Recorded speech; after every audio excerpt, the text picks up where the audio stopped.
Hello friends, स्वागत है आप सबका हमारे इस यूट्यूब चैनल रफ्तार स्टडी में।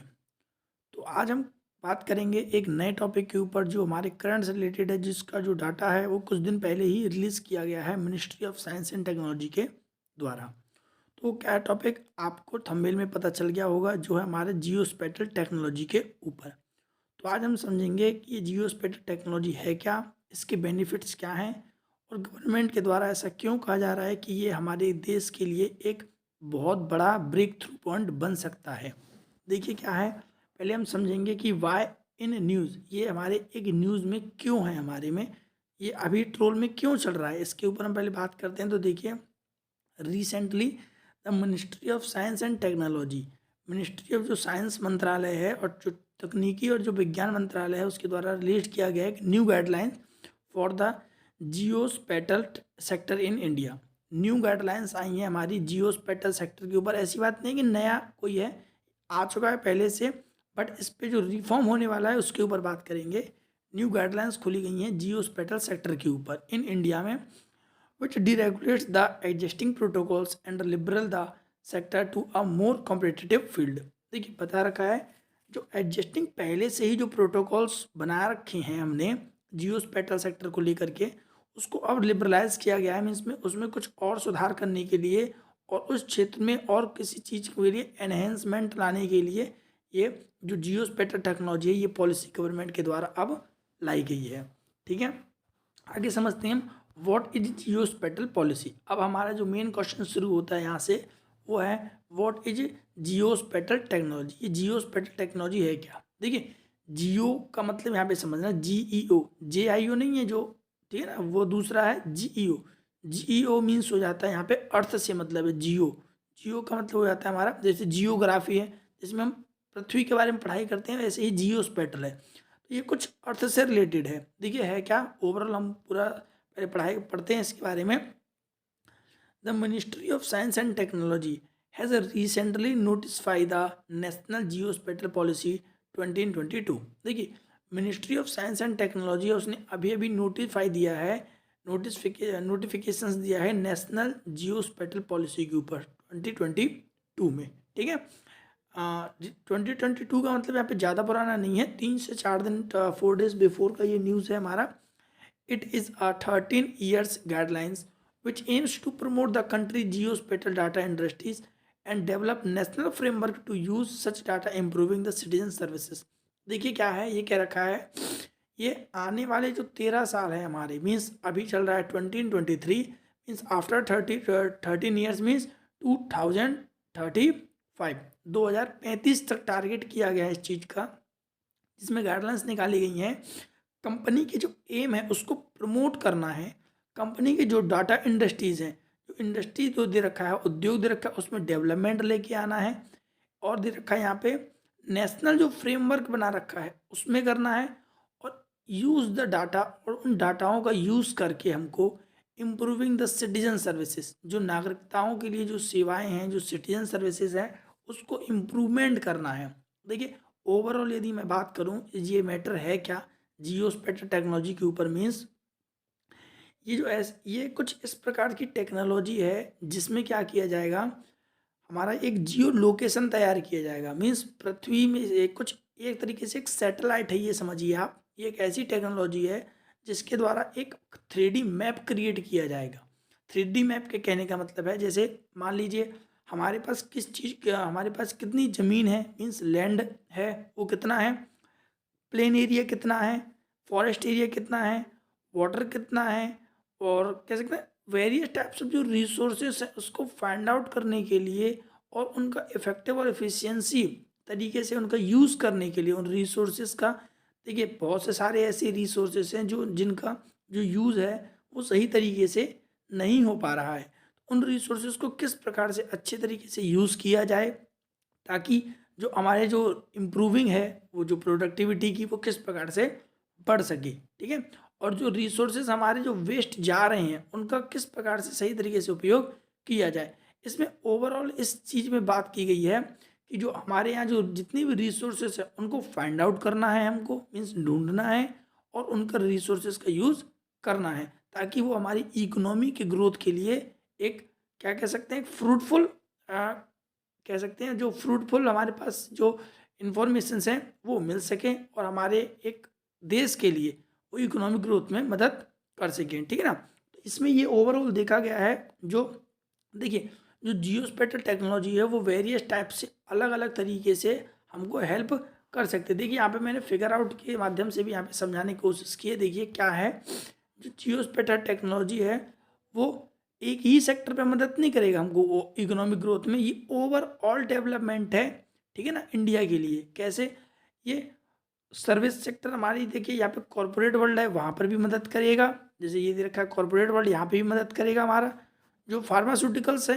मीन्स जो हॉस्पिटल्स है वहाँ पे भी मदद करेगा, एज वेल एज इंडस्ट्रीज़ में भी करेगा, और जो ये टेक्नोलॉजी है ये भी करेगा, और ये डॉक्टर्स की जो फील्ड दे रखी है वहाँ पर भी करेगा। तो देखिए ये मदद कैसे करेगा, जैसे फार्मर्स हैं, फार्मर्स के लिए कैसे मदद करेगा मैं बताता हूँ। फार्मर्स को जो भी परेशानी फेस करनी पड़ती है, ठीक है ना, लैंड्स के रिगार्डिंग कि यहाँ पे प्रोडक्टिविटी हो रही है तो मतलब नहीं हो रही है तो क्यों नहीं हो रही है, तो इतनी जो टेक्नोलॉजी वो हमारी इतनी ज़्यादा डीप है कि वो ये सब बताएगा, इसके बेनिफिट्स बताएगा कि कौन सा जो क्रॉप है वो इस ज़मीन के लिए इफ़ेक्टिव है ऐसे है। तो आप खुद समझ सकते हैं कि जो टेक्नोलॉजी है वो कितनी ज़्यादा एडवांस है, ठीक है। इंडस्ट्रीज़ को बताएगा कि किस चीज़ की नीड है, किस प्रकार से रिसोर्सेज को फाइंड आउट किया जाए, और जो किस जो जो प्रोडक्टिविटी है, जो प्रोडक्टिविटी नहीं हो पा रही है वो भी एज वेल एज बताएगा कि किस तरीके से जो प्रोडक्टिविटी है वो एनहेंसमेंट किया जा सकता है। ये जो टेक्नोलॉजी है वो हमारी माइनिंग में भी काम आएगी। जियो लोकेशंस सबसे ज़्यादा इसका जो यूज़ किया जाएगा अभी वो लोकेशंस पर किया जाएगा कि जो रिसोर्सेस हैं उनका किस तरीके से अच्छे तरीके से उपयोग किया जा सके, ठीक है। और देखिए इसका जो मेन उद्देश्य भी है वो भी हमारा एक मैपिंग का है कि ये अभी तक हम लोग जो मैप यूज़ कर रहे हैं वो 2D है हमारा, ठीक है ना, means by the through of charts कुछ इस प्रकार से हम यूज़ करते हैं। बट यहाँ से एक 3D मैप क्रिएट किया जाएगा पर्टिकुलर कंट्रीज़ के लिए बोल सकते हैं, कंट्री तो फिर अपनी है ही है, पर्टिकुलर स्टेट के लिए और पर्टिकुलर एरिया के लिए एक मैप क्रिएट किया जाएगा, ठीक है ना। जैसे एक और फिगर मैंने बताया है यहाँ पे, यहाँ से आपको अच्छे से क्लियर होगा। देखिए ये जो टेक्नोलॉजी दिखा रखी है इसे एक 3D मैप क्रिएट किया जाएगा। तो यहाँ पे मतलब समझ में आ रहा होगा, देखिए ये पूरा सिटी है, इसमें एक मैप क्रिएट किया गया है ये पूरा, ठीक है ना। तो एक मैप क्रिएट किया जाएगा पर्टिकुलर किसके लिए, एरिया के लिए, कि वहाँ किस प्रकार के रिसोर्सेस अवेलेबल हैं। वाटर जैसे मैंने बताया था, वाटर कितना है, किस लेवल पर वाटर है, उस वाटर का क्या यूज़ हो सकता है उस जगह पर, ये पूरा वहाँ पर ओवरऑल डेवलपमेंट किया जाएगा। रोड्स हैं वो कैसे सेटअप किए जा सकते हैं जिससे जो हमारा जो इंफ्रास्ट्रक्चर है वो डेवलपमेंट होगा। तो देखिए क्या है ना, जब गवर्नमेंट डिसीजन लेगी इन चीज़ों पर तो एक 3D मैप अपने सामने क्रिएट करके रखेगी, ठीक है ना, जिससे यही लगेगा कि जो सिटी है वो उनके जस्ट सामने है और वो ओवरऑल डिसीजन ले सकते हैं। तो ये एक बहुत ज़्यादा ही हमारे जो डेवलपमेंट है, इकोनॉमिक ग्रोथ है, उसके लिए मदद करेगा हमारा, ठीक है। तो ऐसे ही हमारे जो डिफरेंट डिफरेंट जो कह सकते हैं प्लेसेस पर जो रिसोर्सेस हैं, हिडन जो रिसोर्सेस हैं उनके यूज़ के लिए किया जाएगा, एज वेल एज माइनिंग के लिए भी किया जाएगा। कि माइनिंग में हम लोग ढूंढते हैं ना कि कहाँ कहाँ पर रिसोर्सेज हैं जिनका उपयोग नहीं हो पा रहा है, तो ये जो टेक्नोलॉजी है जियोस्पेटियल टेक्नोलॉजी ये माइनिंग में मदद करेगा हमारी, कि कहाँ कहाँ पर रिसोर्सेज अवेलेबल हैं जहाँ से हम उनको निकाल सकते हैं माइनिंग की मदद से, ठीक है ना। मैंने बताया, और ये कैसे मदद कर सकता है, ये देखिए इस टेक्नोलॉजी ये भी मदद कर रही है हमारी कि हम अच्छे से लोकेशन पता कर सकते हैं। देखिए लोकेशन तो आज ही पता कर लेते हैं, बट ये टेक्नोलॉजी कुछ ज़्यादा ही एडवांस है। हम एक जगह से दूसरी जगह की डिस्टेंस को हम एक एक्यूरेट डिस्टेंस पता कर सकते हैं, एक्यूरेट टाइम में भी, कि कितने टाइम लगेगा हमको इस डिस्टेंस को कवर करने के लिए। ये क्या है, हमारा जियोस्पेटियल टेक्नोलॉजी एडवांसमेंट है, जो कि हमारी स्किल्ड मर कह सकते हैं जो नॉलेज है इसकी, वो देखिए नॉलेज तो आज भी है बट नॉलेज को एनहेंसमेंट करना, इंक्रीजमेंट करना, ये जियोस्पेटियल का मेन ऑब्जेक्टिव है इसका, जो कि जिस चीज़ की टेक्नोलॉजी के बारे में नहीं पता है वो ये बताने वाला है जियोस्पेटियल। देखिए आगे और भी हमारे पास डाटा है उनके बारे में बात करें और भी ज़्यादा क्लियर होगा। Geospatial data is data about the objects, events और phenomena that have a location on the surface of the earth. मैंने बताया कि जियोस्पेटियल जो डाटा है वो बताएगा अबाउट द ऑब्जेक्ट्स के बारे में, वस्तु हैं उनके बारे में, इवेंट्स जो चल रहे हैं उनके बारे में, फिनोमिना जो हमारे में जो हलचल हो रही है उसके बारे में, that have a location on the surface of the earth. इन सब के बारे में हमको ये अर्थ के में जितने भी ये सब इवेंट्स हो रहे हैं, फिनोमिना हो रहा है, जो भी ऑब्जेक्टिव्स, इन सब के बारे में डाटा देने वाला है हमारा कौन, जियोस्पेटल टेक्नोलॉजी। और देखिए और भी डाटा क्लियर होगा आपका। द लोकेशन में B static in the short terms. जो लोकेशन से हमारे जो स्टैटिक हैं, जो रुके, मतलब स्टैटिक मतलब आप समझ रहे हैं, जो छोटे समय के लिए हैं। लाइक कैसे, location of a road, road की लोकेशन किस प्रकार से है, कहाँ से जाना है, मैंने बताया था। एक्यूरेट टाइम डिस्टेंस ये क्रिएट करके देगा।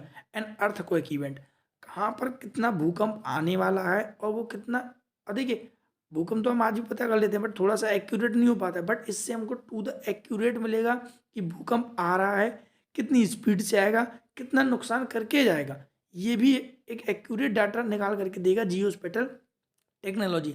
Mail nutrition among the childrens, malnutrition मतलब कि जितने लोग कुपोषण हैं, मीन्स जिनके पास पोषण की कमी है, ये भी जियोस्पेटल टेक्नोलॉजी फाइंड आउट करके बताएगा। तो अब इस डाटा से आप समझ सकते हैं कि कितना ज़्यादा एडवांसमेंट होने वाला है। और dynamic moving the vehicles of pedestrian the spread of an infection diseases. देखिए किस प्रकार से कितनी गाड़ियां हैं, देखिए मूविंग ऑफ व्हीकल्स भी बता रहा है ये कि किस प्रकार से जो गाड़ियां हैं हमारी किस प्रकार से चल रही हैं, कहाँ से कहाँ चल रही हैं। Means each and every types of information about the phenomena of the earth, हर एक फिनोमिना के बारे में बताएगा अर्थ के, कि वो जो हमारी जो व्हीकल्स हैं वो किस वे में चल रही हैं। Means exact to the points ये जो डाटा है वो देने वाला है। Spread the information of infection disease, देखिए एज वेल एज ये डिसीजेस पर भी वर्क कर रहा है कि बीमारियां हैं वो फैल रही हैं तो किस एरिया तक फैल चुकी हैं, किस मात्रा में फैल चुकी है, क्वांटिटी भी बताएगा ये, और कितने लोगों को ये इफेक्ट कर चुकी है, ये भी टेक्नोलॉजी बताने वाला है। तो आप समझ सकते हैं ये कितना ज़्यादा हेल्पफुल होने वाला है हमारे लिए। It combine the information on, देखिए और भी इन्फॉर्मेशन देगा कैसे, जैसे लोकेशंस का हमने बता दिया, attributes like characteristics of objective, जो ऑब्जेक्टिव हम फाइंड आउट कर रहे हैं रिसोर्सेज, उसके कैरेक्टरिस्टिक्स के बारे में बताएगा कि ये हमारे लिए किस प्रकार से उपयोग सिद्ध हो सकता है। How to be uses this resources in effective and efficiency in such manners. Event और फिनोमिना कंसर्न, मैंने बताया ये इवेंट और फिनोमिना इन दोनों पर भी वर्क करेगा। टेम्पोरल और टाइम मीन्स बता रखा है यहाँ पे, the past decades has seen an increasing in the use of geospatial data in daily life with various apps such as food delivery, e commerce और इवन वेदर एप्स। देखिए कुछ past हमारे जो दशक बीत चुके हैं हमारे, उनमें ये देखा गया है कि जियोस्पेटल जो टेक्नोलॉजी है उसका बहुत ज़्यादा यूज़ किया जा रहा है हमारी डेली लाइफ में। ठीक है, देखिए आज भी हम लोग कहीं जाते हैं तो हम लोगों से रास्ता ना पूछ करके हम मोबाइल की यूज़ से ही हम वे फाइंड आउट कर लेते हैं, कहाँ जाना है, कैसे जाना है, ये होटल कहाँ पर है, ये सब के बारे में हम जियोस्पेटल डिफरेंट हमारे पास मोबाइल ऐप्स हैं उनके द्वारा हम इनको फाइंड आउट कर लेते हैं। जैसे फूड डिलीवरी है, आप फूड डिलीवरी वाला घर कैसे पूछ, वो लोकेशन सेट कर लेते हैं, वहीं पर वो डिलीवरी कर देता है। ई कॉमर्स हम फ्लिपकार्ट, अमेज़न, जो वेरियस टाइप्स के जो हम शॉपिंग ऐप्स यूज़ कर रहे हैं वो भी अपना लोकेशन फाइंड आउट कर लेते हैं। इवन वेदर ऐप्स बताया था आज मौसम कैसा रहेगा, कल का कैसा रहेगा, ये सब भी हम यूज़ फाइंड आउट करते हैं। ये डेली लाइफ की चीज़ें है, बस इन्हीं में ही एडवांसमेंट लाया जाएगा जियोस्पेक्टर टेक्नोलॉजी से। अब ईच एंड एवरी हर एक टाइप का जो इन्फॉर्मेशन है about the weather, food delivery, e commerce, जो भी आपकी रिक्वायरमेंट्स है इन सब के बारे में डाटा देने वाला है कौन, जियोस्पेटल टेक्नोलॉजी। अब हम समझते हैं इसके बेनिफिट्स क्या हैं हमारे पास, यदि हम इस टेक्नोलॉजी को अडॉप्ट कर रहे हैं तो क्यों करें इसको।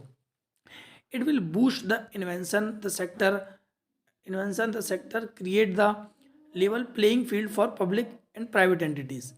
ये जो टेक्नोलॉजी है हमारी वो हमारी दोनों पर ही वर्क करेगी, पब्लिक और प्राइवेट दोनों के लिए ही, ये दोनों के लिए ही उनके इनोवेशंस को बूस्ट करेगा और दोनों के लिए ही एक कह सकते हैं एक प्लेटफॉर्म क्रिएट करके देगा।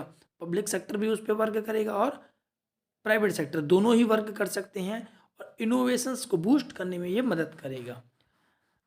नेक्स्ट है the easing of norms will greatly help in several sectors.